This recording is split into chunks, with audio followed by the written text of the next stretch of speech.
banyak sekali teori-teori tentang kehidupan ini Mas ya, termasuk tentang pikiran Mas. Katanya pikiran ini bisa menentukan jalan hidup kita Mas. Apakah memang benar begitu Mas? Ya, sangat bisa sekali, Mas. Nah, kemudian caranya bagaimana Mas? Misal kita punya masalah hidup nih ya, tentu kan kita nggak akan lepas dari masalah hidup ya, pasti itu ya. Kan tetapi minimal kita bisa menghindarinya Mas, agar kita nggak semakin jatuh lagi ke dalam masalah tersebut Mas. Biar kita cepat selesai itu bagaimana Mas cara kita mengolah pikiran kita? Ya, kebanyakan di antara kita ini terjebak bahwa seolah-olah semuanya selalu kita kaitkan dengan Tuhan.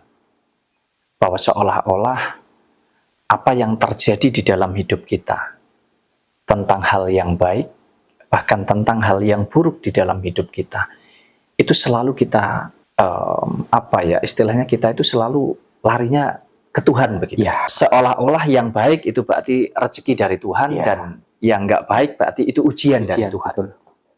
Nah, padahal kalau kita mau kupas lebih dalam, bahwa Tuhan ini adalah tentang sumber kehidupan. Artinya apa? Kalau sumber kehidupan, lepas dari itu, mau baik dan buruk tentang kehidupan ini, ya bukan lagi tergantung sumbernya. Ibaratnya air itu kalau sudah diambil dari sumber, yang tadinya bersih, murni, suci, bahkan tidak ada warna, tidak ada rasa, tidak ada bau. Tapi ketika sudah kita ambil dan kita manfaatkan, ini kan tergantung kita yang mengambil. Artinya tergantung kita yang memiliki wadah. Nah, kalau kita bicara tentang kehidupan kita ini hanya tempat. Kita ini hanya wadah daripada kehidupan. Jadi baik buruknya kehidupan kita ini, ya tergantung wadah ini. Tergantung kita sebagai sang pemilik daripada wadah kehidupan ini. Nah, kembali lagi kalau kita bicara tentang masalah kehidupan, kita bicara tentang apapun lah yang terjadi, yang kita alami, yang kita jalani di dalam hidup kita, ya semua ini bukan tergantung Tuhan, tapi tergantung kita. Kalau Mas Yahya kepingin terhindar dari masalah, ya bagaimana Mas Yahya bisa menjalani hidupnya lebih hati-hati lagi?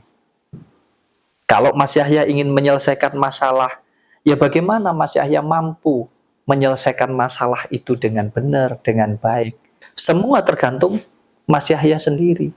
Artinya tergantung kita. Tuhan ini adalah kita yakini, kita imani sebagai pemilik daripada kehidupan ini. Tetapi baik dan buruknya kehidupan ini bukan lagi tergantung Tuhan, tapi tergantung pemilik daripada wadah kehidupan itu sendiri. Ya, misal kita punya masalah dengan finansial ya, dengan ekonomi kita yang nggak baik Mas, apa hubungannya dengan kekuatan pikiran itu tadi Mas? Ya sangat berhubungan sekali dengan kekuatan pikiran kita. Sekarang contohnya, kita tidak punya uang, kemudian kita menginginkan supaya kita punya uang. Mas Yahya minta sama Tuhan, berdoa sama Tuhan, sudah sampai jengking, sampai elek misalkan. Apakah terus Tuhan itu datang mengantarkan uang? Tidak mungkin ya. Tidak. Ini yang harus dipahami, bahwa Tuhan itu siapa dan Tuhan itu di mana. Dan dengan cara apa kita bisa menghidupkan energi hidup yang ada di dalam diri kita, yang katanya energi daripada Tuhan. Ini yang harusnya dipelajari. Nah, kalau kita mampu masuk ke sana, ya niscaya kekuatan pikiran kita itu sebagai pembuka jalan. Sedangkan yang mendorong, yang memberikan kekuatan untuk kita menjalankan, untuk kita mewujudkan itu semua adalah energinya Tuhan. Artinya keyakinan kita ini tadi. Contoh saja, tubuh fisik ini tidak akan pernah bisa berfungsi kalau tidak hidup, betul enggak? Betul. Kalau tidak ada energi di dalamnya, tidak akan pernah bisa hidup. Tetapi, apakah tubuh fisik ini bisa berfungsi atau tidak? Itu kira-kira karena energinya atau karena pikiran kita yang memfungsikan ini. Energi sudah ada, tapi kalau energi itu tidak mau kamu gunakan, tidak kamu fungsikan, kira-kira bisa berfungsi enggak? Nggak akan bisa. Kamu ingin tubuhmu bersih, kamu ingin pakai baju yang bersih, kamu ingin makan, ingin minum.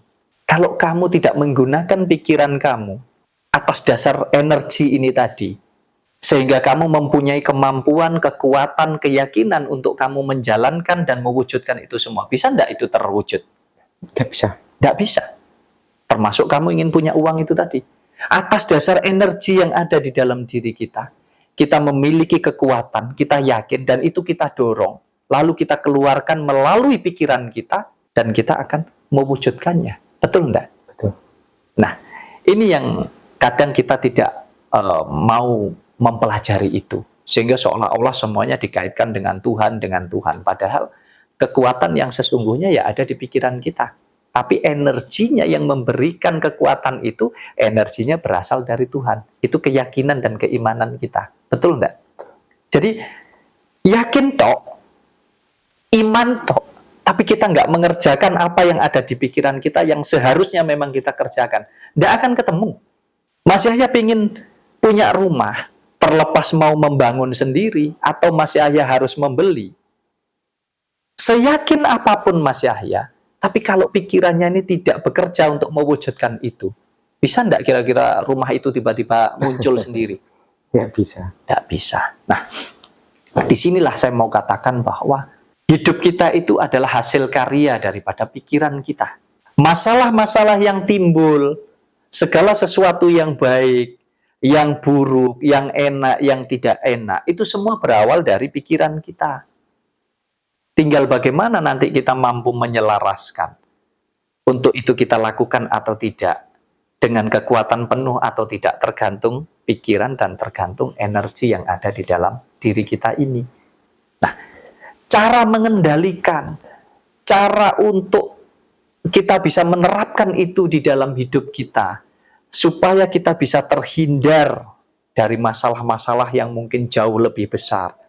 Supaya kita bisa menyelesaikan masalah-masalah yang sudah kita hadapi, mau kecil mau besar masalahnya. Rumusnya adalah kita mampu mengendalikan pikiran kita. Nah, sekarang saya kasih sedikit saja. Bukan ilmu, tapi ini sebuah pengetahuan saja. Kita ini tidak ubahnya seperti andong, Mas Yahya. Seperti delman. Mas Yahya tahu delman atau bahasa Jawanya apa? Dokar. Dokar, ya. Ya, tahu. Mas. Tahu, ya. Dokar itu benda mati atau tidak? Benda mati. Benda mati. Tetapi dokar itu bisa bergerak, bisa berfungsi, tentu karena ada yang menggerakkan. Betul enggak? Betul. Siapa yang menggerakkan dokar atau delman itu? Kuda, ya. Kuda. Ini kalau kita ibaratkan delman, ya. Berarti kuda yang menggerakkan. Atas dasar digerakkan oleh kuda, maka gerobak atau delman ini, atau dokar ini, maka dia akan bisa berfungsi. Betul enggak? Betul. Nah, pertanyaan saya, kalau hanya ada delman dan hanya ada kuda sebagai penggerak, bisa enggak kira-kira delman ini memiliki suatu tujuan atau mencapai sebuah tujuan dengan benar, dengan baik? Karena larinya kuda itu pasti nggak terarah, seenaknya sendiri. Betul tidak? Betul. Berarti harus ada siapa untuk mengendalikan delman dan kuda ini tadi? Harus ada kusirnya, ya, Mas. Harus ada kusir. Nah, di dalam hidup kita, di dalam diri pribadi kita ini, kita juga harus mampu mempelajari itu. Ini hanya gambaran saja. Kira-kira kita ini berposisi sebagai kudakah, sebagai delmankah, atau sebagai kusirkah? Ini kan satu kesatuan. Ya, seharusnya jadi kusir, ya. Harusnya jadi kusir. Tetapi kuda itu sendiri kalau di dalam diri kita, itu ya ada di dalam diri kita. Delman sudah ada di dalam diri kita. Dan kusir juga ada di dalam diri kita. Tinggal kita bisa nggak memposisikan diri kita sebagai kusir, kan begitu? Ya. Nah, ini harus diurai satu persatu. Kudanya yang mana, delmannya yang mana, dan kusirnya yang mana. Nah, ini hanya gambaran saja, ya. Ini hanya pengetahuan, kita bagi sedikit. Tubuh fisik kita inilah delmannya atau gerobaknya. Jadi tubuh fisik kita, jasad kita ini tidak akan pernah bisa berfungsi kalau tidak ada kudanya. Kalau tidak ada kusirnya. Nah, kudanya yang mana? Kudanya adalah pikiran kita. Kudanya adalah mata kita, hidung kita, mulut kita, telinga kita. Ada 4 ini kudanya. Kalau di Jawa disebut anasir. Apa itu, Mas? Hawa nafsu. Kalau tidak ada hawa nafsu ini, berfungsi enggak otak kita ini? Enggak fungsi. Enggak fungsi. Untuk apa? Enggak akan pernah berfungsi. Jadi hawa nafsu ini enggak selalu dipandang negatif. Hawa nafsu ini ya bisa negatif, bisa juga positif. Tapi nanti tergantung siapa? Tergantung Pak Kusirnya. Nah, jadi gerobak, ini hanya gerobak. Tubuh fisik, raga kita, jasmani kita, jasad kita, ini hanya gerobak. Wahyu, Yahya, teman-teman, itu hanya gerobak. Ada namanya si A, si B, itu gerobak saja. Nggak akan pernah bisa berfungsi. Kalau nggak ada yang menggerakkan. Siapa ya? Kuda ini, hawa nafsu ini. Betul enggak? Betul. Artinya pikiran kita. Karena melalui pikiran itu. Nah, selebihnya, gerobak ini hanya nurut saja. Mau dibawa kemana oleh kuda ini? Oh, matanya melihat sana tempatnya bagus, pergi ke sana. Oh, telinganya mendengar katanya di sana ada makanan enak, berangkat ke sana. Ini manut saja, Mas. Bahkan diajak nyemplung ke jurang pun nurut-nurut saja dia. Mau dijak ngapain aja manut dia ini. Karena hanya sebatas gerobak. Wahyunya yang gerobak, Yahyanya yang gerobak, Agusnya yang gerobak, budinya yang gerobak. Tetapi kita harus mampu untuk kita mempelajari kira-kira kusirnya yang mana. Nah, ini yang harus dipelajari. Kusir itu sudah ada di dalam diri kita. Karena apa?